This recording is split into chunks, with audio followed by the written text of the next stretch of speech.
Hi hello Swathi Ganga Kannada YouTube ಚಾನಲ್ಗೆ ಎಲ್ಲರಿಗೂ ಸ್ವಾಗತ ಸುಸ್ವಾಗತ. ಇವತ್ತಿನ ವಿಡಿಯೋದಲ್ಲಿ ನಾನು ಗುರು ಪೌರ್ಣಮಿ ಬಗ್ಗೆ ತಿಳಿಸ್ಕೊಡ್ತಾ ಇದ್ದೀನಿ.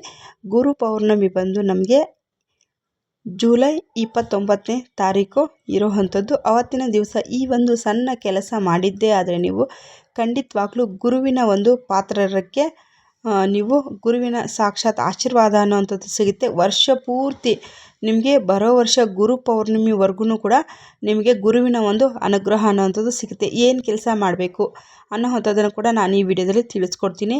ಎಲ್ಲರಿಗೂ ವಿಡಿಯೋ ಇಷ್ಟ ಆಗ್ತಾ ಇದ್ದರೆ ಲೈಕ್ ಮಾಡಿರಿ, ಶೇರ್ ಮಾಡಿ, ಸಬ್ಸ್ಕ್ರೈಬ್ ಮಾಡಿಕೊಂಡು ಸ್ವಾತಿ ಗಂಗಾ ಕನ್ನಡ ಯೂಟ್ಯೂಬ್ ಚಾನಲ್ಗೆ ಎಲ್ಲರೂ ಸಪೋರ್ಟ್ ಮಾಡಿ ಅಂತ ಕೇಳ್ಕೊಳ್ತೀನಿ. ಬನ್ನಿ ಇವಾಗ ವಿಡಿಯೋನ ಶುರು ಮಾಡ್ಕೊಳ್ಳೋಣ. ನೋಡಿ, ನೀವು ಗುರು ಅಂತಾದರೆ ನೀವು ಸಾಯಿಬಾಬಾರ್ಗೂ ಪೂಜೆಯನ್ನು ಸಲ್ಲಿಸ್ಕೊಳ್ಬಹುದು, ರಾಘವೇಂದ್ರ ಸ್ವಾಮಿಗಳಿಗೂ ಕೂಡ ಪೂಜೆಯನ್ನು ಸಲ್ಲಿಸ್ಕೊಳ್ಬಹುದು.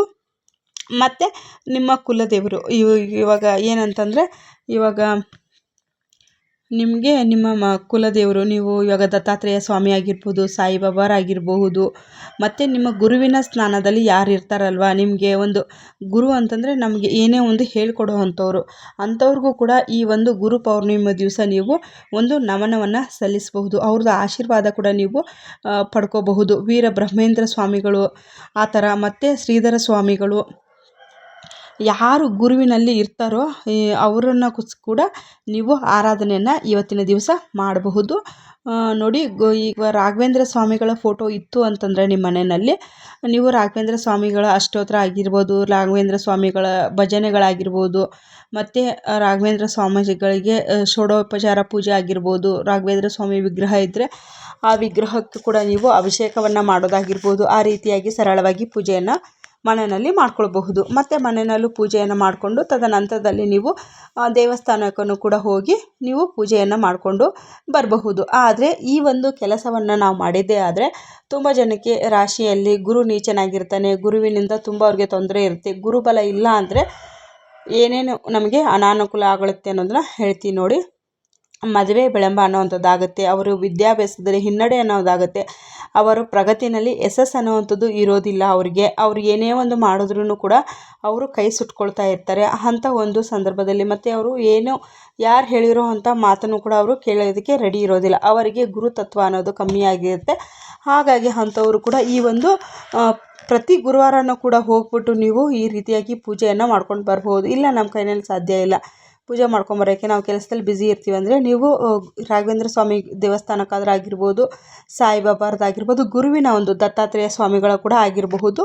ನೀವು ಕಡಲೆಕಾಳು ಬರುತ್ತಲ್ವ, ಉಂಡೆಕಾಳು ಕಡಲೆಕಾಳು ಬರುತ್ತಲ್ವ, ಅದನ್ನು ನೀವು ಈ ಒಂದು ನವಗ್ರಹ ಕಟ್ಟೆಗಳಿರುತ್ತೆ ಅಲ್ಲೂ ಕೂಡ ನೀವು ಇಟ್ಟು ನಮಸ್ಕಾರವನ್ನು ಮಾಡಿಕೊಂಡು ಗುರುಬಲವನ್ನು ನೀವು ಕೇಳ್ಕೊಂಡು ಬರ್ಬೋದು. ಆ ರೀತಿಯಾಗಿ ಮಾಡೋದ್ರಿಂದ ಕೂಡ ಇಲ್ಲ ಬಡವ್ರಿಗೆ ಯಾರೋ ಇವಾಗ ಅವ್ರಿಗೆ ಕೈಲಾಗೋದಿಲ್ಲ ಅಂದರೆ ಒಂದು 1/4 kg ಅವ್ರಿಗೆ ಕಡಲೆಕಾಳನ್ನು ಈಸ್ತು ಕೊಡಬಹುದು. ಇಲ್ಲ ಅಂತಂದರೆ ನೀವು ಕಡಲೆಕಾಳು ಉಸುಳಿಯನ್ನು ತೆಗೆದುಕೊಂಡು ಹೋಗಿ ಗುರುವಾರ ದಿವಸ ಜನಕ್ಕೆ ಹಂಚಬಹುದು. ಈ ರೀತಿಯಾಗಿ ಮಾಡೋದ್ರಿಂದ ಕೂಡ ನಿಮ್ಮ ಗುರುವಿನ ದೋಷ ಅನ್ನೋವಂಥದ್ದು ಕಡಿಮೆ ಆಗುತ್ತೆ. ಗುರುಬಲ ಅನ್ನೋವಂಥದ್ದು ನಿಮಗೆ ಗುರುವಿನ ಅನುಗ್ರಹ ಇತ್ತು ಅಂದರೆ ನೀವೇನು ಬೇಕಾದರೂ ಕೆಲಸವನ್ನು ಮಾಡ್ಕೊಳ್ಬಹುದು. ಇನ್ನೊಂದೇನಪ್ಪ ಅಂದರೆ ತುಂಬ ಜನ ಮಕ್ಕಳಿಗೆ ಎಷ್ಟೇ ಓದಿದ್ರು ಕೂಡ, ಎಷ್ಟೋ ಲಕ್ಷಾಂತರ ರೂಪಾಯಿ ಖರ್ಚು ಮಾಡಿದ್ರು ಕೂಡ ವಿದ್ಯೆ ಅನ್ನೋವಂಥದ್ದು ತಲೆಗೆ ಹತ್ತತಾನೇ ಇರೋದಿಲ್ಲ. ಅವ್ರು ಏನೇ ಒಂದು ಮಾಡಿದ್ರು ಕೂಡ ಮರ್ತು ಹೋಗ್ತಾ ಇರ್ತಾರೆ. ಅಂಥವರು ಇದನ್ನು ಮಕ್ಕಳೇ ಮಾಡಬೇಕನ್ನುವಂಥದ್ದು ಏನಿಲ್ಲ, ದೊಡ್ಡವರು ಸಹ ಈ ಒಂದು ತಂತ್ರಸಾರವನ್ನು ಮಾಡಬಹುದು. ಗುರು ಪೌರ್ಣಮಿ ದಿವಸ ಮಾಡ್ಕೊಳ್ಳಿ. ನಮಗೆ ಗುರು ಪೌರ್ಣಮಿ ಬಂದಿರುವಂಥದ್ದು ಈ ಜುಲೈ ಆಷಾಢ ಮಾಸದ 29ನೇ ತಾರೀಕು ಗುರುವಾರ ದಿವಸ ಗುರು ಪೌರ್ಣಮಿ ಅನ್ನೋವಂಥದ್ದು ಬಂದಿದೆ. ಅವತ್ತಿನ ದಿವಸ ನೀವು ಹಸೆ ಹಾಲನ್ನು ತೆಗೆದುಕೊಳ್ಬೇಕು. ಹಸೆ ಹಾಲನ್ನು ತೆಗೆದುಕೊಂಡು ಅರಳಿ ಮರ ಎಲ್ಲನ ದೇವಸ್ಥಾನದಲ್ಲಿ ಅರಳಿ ಮರಗಳು ಇರ್ತದಲ್ವ, ಆ ಒಂದು ಅರಳಿ ಮರಕ್ಕೆ ನೀವು ಪೂಜೆಯನ್ನು ಸಲ್ಲಿಸ್ಕೊಳ್ಬೇಕು.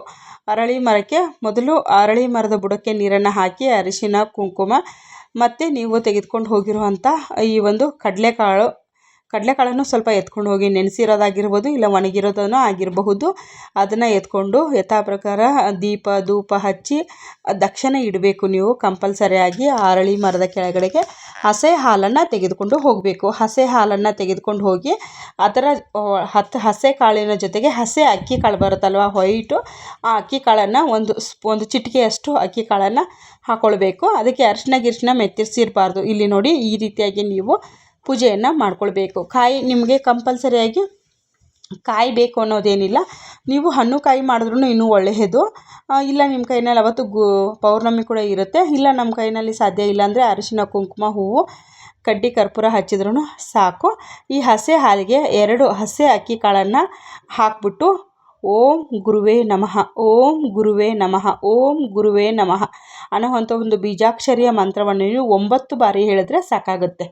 9 ಬಾರಿ ಹೇಳಿಬಿಟ್ಟು ಅಲ್ಲಿ ಇರುವೆಗಳಿದ್ರೆ ಸ್ವಲ್ಪ ನೀವೇನಾನ ಈ ಪಪ್ಪು ಈ ಸಕ್ಕರೆ ಏನಾನ ತೆಗೆದುಕೊಂಡು ಹೋಗಿದ್ರೆ ಅವಕ್ಕೆಲ್ಲ ಒಂದು ಆಹಾರವನ್ನು ಹಾಕಿ ಆ ಪೂಜೆಯನ್ನು ಮಾಡ್ತಾ ಮಕ್ಕಳ ಕೈಯಲ್ಲಿ ನೀವೇ ದೊಡ್ಡವರು ಪೂಜೆಯನ್ನು ಮಾಡಿಸಿ ಓಂ ಗುರುವೇ ನಮಃ ಅನ್ನೋ ಒಂದು ಬೀಜಾಕ್ಷರಿಯ ಮಂತ್ರವನ್ನು ನೀವು 9 ಬಾರಿ ಹೇಳ್ಕೊಳ್ಳಿ. ಮಕ್ಕಳಿಗೂ ಹೇಳಿಸಿ, ನೀವು ಹೇಳಿ. ಈ ರೀತಿಯಾಗಿ ಹೇಳೋದ್ರಿಂದ ಗುರುವಿನ ಅನುಗ್ರಹ ನಿಮ್ಮ ಜೊತೆಯಲ್ಲಿ ಇರುತ್ತೆ. ಇನ್ನೊಂದು ಏನಪ್ಪ ಅಂದರೆ, ಈ ಹಾಲನ್ನು ನೀವು ಹಾಕಿರೋದ್ರಿಂದ ಗುರುವಿನ ದೋಷ ಅನ್ನೋವಂಥದ್ದು ನಿಮಗೆ ಪರಿಹಾರವಾಗುತ್ತೆ ಮತ್ತು ಚಂದ್ರನ ಅನುಗ್ರಹ ಕೂಡ ನಿಮಗೆ ಸಿಗುತ್ತೆ. ಈ ರೀತಿಯಾಗಿ ಮಾಡಿದ್ದೇ ಆದರೆ ನೀವು ಖಂಡಿತವಾಗ್ಲೂ ನಿಮ್ಮ ಮಗುವಿಗೆ ವಿದ್ಯಾಭ್ಯಾಸದಲ್ಲಾಗಿರಬಹುದು ಗುರುವಿನ ತತ್ವ ಅನ್ನೋವಂಥದ್ದು ಜಾಸ್ತಿ ಆಗುತ್ತೆ. ಖಂಡಿತವಾಗ್ಲೂ ಈ ರೀತಿಯಾಗಿ ಮಾಡಿ. ನೆಕ್ಸ್ಟು ನಾನಿನ್ನು ಗುರು ಪೌರ್ಣಮಿ ಬಗ್ಗೆ ವಿಡಿಯೋಗಳನ್ನು ಹಾಕ್ತೀನಿ. ಖಂಡಿತವಾಗ್ಲೂ ನೋಡಿ ಸಪೋರ್ಟ್ ಮಾಡಿ. ನಿಮ್ಮ ಅನಿಸಿಕೆ ಅಭಿಪ್ರಾಯಗಳನ್ನ ಖಂಡಿತವಾಗ್ಲೂ ಕಮೆಂಟ್ ಬಾಕ್ಸಲ್ಲಿ ಬರೀರಿ ಅಂತೇಳಿ ತಿಳಿಸ್ತೀನಿ. ವಿಡಿಯೋ ಇಷ್ಟ ಆಗಿದ್ದರೆ ಲೈಕ್ ಮಾಡಿರಿ, ಶೇರ್ ಮಾಡಿ, ಸಬ್ಸ್ಕ್ರೈಬ್ ಮಾಡ್ಕೊಳ್ಳಿ. Thank you for watching. ನಮಸ್ತೆ. Take care. ಬಾಯ್.